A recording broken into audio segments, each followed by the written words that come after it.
ஒன்றிய அரசு காங்கிரஸ் காலத்துல கம்மியா கொடுத்திருந்தாலும் சரி, இப்ப கூட கொடுத்திருந்தாலும் நீங்க அங்க 30,000 கோடி 3 லட்சம் கோடி சொல்றீங்க, ரைட். நான் ஒரே ஒரு செய்தி, நேற்றைய செய்தி சார், ஒன்றிய நிதியமைச்சர் அம்மையார் முன்னாடியில ஒரு தொழிலதிபர் சொல்றாரு, பிரெட்டுக்கு டாக்ஸ் இல்ல. நீங்க நீங்க கொடுத்த பணம் சொல்றீங்க பாருங்க எவ்வளவுன்னு, பிரெட்டுக்கு டாக்ஸ் இல்ல. உங்களை மாதிரி குறுக்க பேச மாட்டேன் சொல்றேன், குறுக்க பேச மாட்டேன், நீ பேசலாம். பேசுறேன் பிரெட் கொடுக்கறாங்க, பிரெட்டுக்கு டாக்ஸ் இல்ல.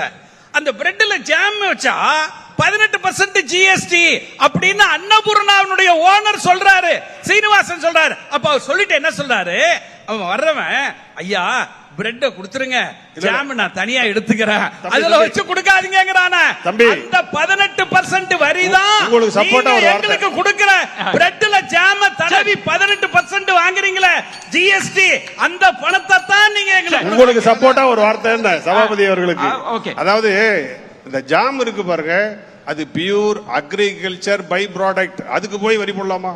போட்டிருக்காங்கல்ல, போட்டிருக்காங்க. ஐயா சார், வடநாட்டுல ஸ்வீட் அதிகமா சாப்பிடுவாங்க, ஸ்வீட்டுக்கு 5%ங்க. ஆனா சபாபதி அவர்களே, நான் உங்களை சொன்னேன்ல, விருப்பற பேச கூடாது, பெரிய இது தங்க வரதராஜன் இல்ல முனைவர் நீங்க இல்ல முனைவர், நான் ஒரே ஒரு விஷயம் காத்துருங்க. இல்ல இது தவறு இல்ல முனைவர், ஒரே நிமிஷம் காத்துருங்க. இல்ல வேண்டாம், ஒரு ஆரோக்கியமான விவாதம், கொஞ்சம் காத்துருங்க எல்லாரும்.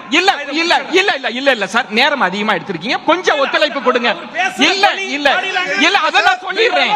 இல்ல நான் சொல்றேன், நீங்க நான் சொல்லிட்டேன், அது தவறுன்னு சொல்லிட்டேன். இல்ல நீங்க நேரத்தை கடத்தாதீங்க, நான் பேசுறேன் சார், கொஞ்சம் காத்துருங்க சார், நான் காத்துருங்கன்ட்டேன். இல்ல சார் காத்துருங்க, நான் சொல்றேன். இது நியாயமற்றது, கொஞ்சம் காத்துருங்க. கொஞ்சம் ஒரே ஒரு விஷயம் சொல்றேன். இல்ல ஒரு நிமிஷம் காத்து.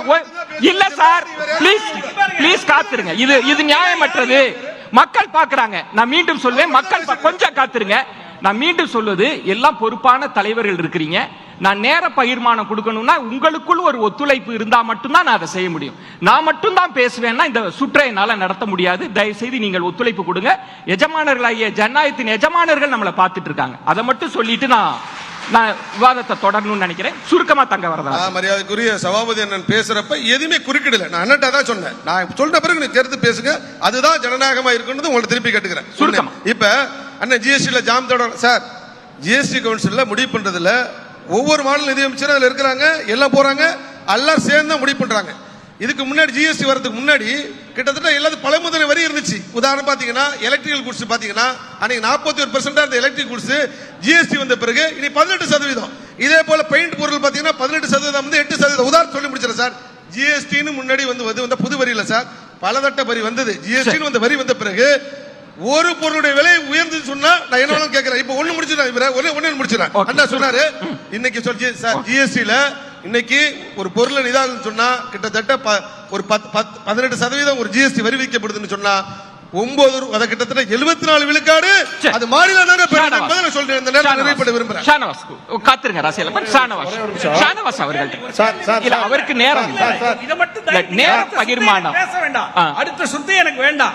அடுத்த சுற்றே இல்ல இங்க பாருங்க, வடநாட்டுல ஒத்துழைப்பு கொடுங்க. பாருங்க, நீங்க சாப்பிடுற ஸ்வீட்டுக்கு ஒத்துழைப்பு கொடுங்க. ஜிஎஸ்டி ஷானவாஸ் அத பதில் சொல்லட்டும். மிக்சர் இருக்கு பாருங்க, ஷானவாஸ் மிக்சருக்கு 12%. ஷானவாஸ் வடநாட்டுல ஸ்வீட் ஒத்துழைப்பு கொடுங்க. அதனால ஜிஎஸ்டி கம்மி. முனைவர் கொஞ்சம் முனைவர் ஓனர் சொல்றாங்க. இல்ல முனைவர் ஒத்துழைப்பு கொடுங்க, அவங்க பேசட்டும். ஷானவாஸ் ப்ளீஸ், ஷானவாஸ் பேசுங்க. ஷானவாஸ் பேசுங்க. ஷானவாஸ் அமைதி அமைதி அமைதி அமைதிங்க, அமைதி அமைதி. ஷானவாஸ் ப்ளீஸ் அமைதி அமைதி. நான் கவனிச்சுக்கிறேன், நெறிப்படுத்துறேன். தயவு செய்து எல்லாரும் அமருங்க. நிச்சயமாக இது உண்மையாகவே மிகப்பெரிய ஜனநாயக துரோகம் இது. இல்ல நெறிப்படுத்துறேன், அமைதி அமைதி. கருத்துக்கு பதில் சொல்றப்ப என்னோட கோரிக்கைக்கு செவிமடுங்க. நான் நெறிப்படுத்துறேன், அமைதி அமைதி. எத்தனை பேர் வந்து ஷானவாஸ் ஒரு அட்டெண்டன்ஸ் வேண்டாமா தங்க வரதராஜனுக்கு? அதனால இல்ல முனைவர் வேண்டாம், முனைவர் விவாதம் விஷமாறுது. ஷானவாஸ் இல்ல வேண்டாம், மக்கள் பார்த்துட்டு இருக்காங்க. தங்க வரதராஜன் கொஞ்சம் ஒத்துழைப்பு கொடுங்க, மக்கள் பாக்குறாங்க. தயவு செய்து இந்த நிகழ்ச்சியை நம்ம சிறப்பா கொண்டு போயிருக்கோம், இதுவரைக்கும் சிறப்பா கொண்டு போயிருக்கிறோம். ஒத்துழைப்பு கொடுங்க. ஷானவாஸ். இல்ல, முரண்பாடுகளுடன் இருப்பதுதான் கொள்கை கூட்டணியா அப்படின்னு சகோதரி காளியம்மா கேட்டாங்க. திமுக அரசு மதுக்கடைகளை நடத்துகிறது, நீங்கள் மது ஒழிப்பு மாநாடு நடத்துகிறீர்கள், இதுதான் கூட்டணியா அப்படின்னு கேட்டாங்க. நாம் தமிழர் கட்சி தனித்தமிழ் ஈழம்தான் தீர்வு என்கிறது. அதிமுக அதை சொல்லவில்லை. ஆனால் இலை மலர்ந்தால் ஈழம் மலரும் என்று நீங்கள் ஆதரவு கொடுத்தீர்கள். ஏன்னா அப்ப அண்ணன் சீமான் அவர்கள் அதுக்கு என்ன விளக்கம் கொடுத்தார்னா, 100 விழுக்காடு நம்ம சொல்றதை அவங்க ஏத்துக்கணும்னு இல்லை, ஒரு பொதுக்கருத்தின் அடிப்படையில் நாம ஒருங்கிணைய வேண்டியது இருக்குது, ஒரு ஆதரவை நாம திரட்ட வேண்டி இருக்குது என்று ஒரு காரணத்தை சொன்னார். ஆனால் மது ஒழிப்பு விஷயத்துல திமுகவுக்கு மாற்று கருத்தெல்லாம் இல்லை. விசிகாவுக்கு இருக்கிற கருத்தை திமுக மறுக்கவில்லை, ஏற்றுக்கொள்கிறது. நடைமுறைப்படுத்துவதற்கு அவர்கள் அவகாசம் கேட்கிறார்கள், அதுதான். எனவே இது கொள்கை கூட்டணி தான்.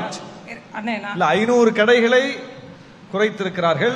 நாங்க என்ன சொல்றோம், ஆண்டுக்கு ஆண்டு குறைங்க, படிப்படியாவது குறைத்து ஒரு நல்ல நிலையை கொண்டு வாங்க. ஏன்னா இது எந்த கட்சிக்கும் எதிரான கொள்கை கிடையாது.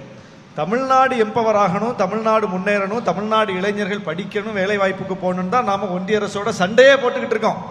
நம்முடைய கொள்கையே, நம்முடைய போராட்டமே இந்த எதிர்கால தலைமுறைக்காகத்தான். அந்த வேங்கவியல் தலைமுறை உங்க கூட்டணியில உங்க முதல்வர் ஒண்ணுமே ஒரு எஃப்ஐஆர் கூட போடலையே, கூட்டணி விட்டு வெளியில வந்திருக்கணுமா இல்லையா? நீங்க அவங்க என்ன கேக்குறாங்க, அவர் பதில் சொல்லிட்டார். கேள்வி பதில். அந்த தலைமுறையை பாழாக்கக்கூடிய வகையில இதை நடைமுறையில வச்சுக்கணுமான்னு நாங்க கேட்கிறோம். கூட்டணியில் இருந்தாலும் கேட்கிறோம், அதுதான் கொள்கை. கூட்டணியில் இருந்தாலும் கொள்கைக்காக நிற்கிறோம். வேங்கை வயலை பத்தி அண்ணா வரதராஜன் கேட்டார். வேங்கை வயலுக்கு திமுக ஆட்சியில் நடந்துருச்சு, அதை பெரிய பிரச்சனையா மாத்த வேண்டியது யாரு? எதிர்கட்சி.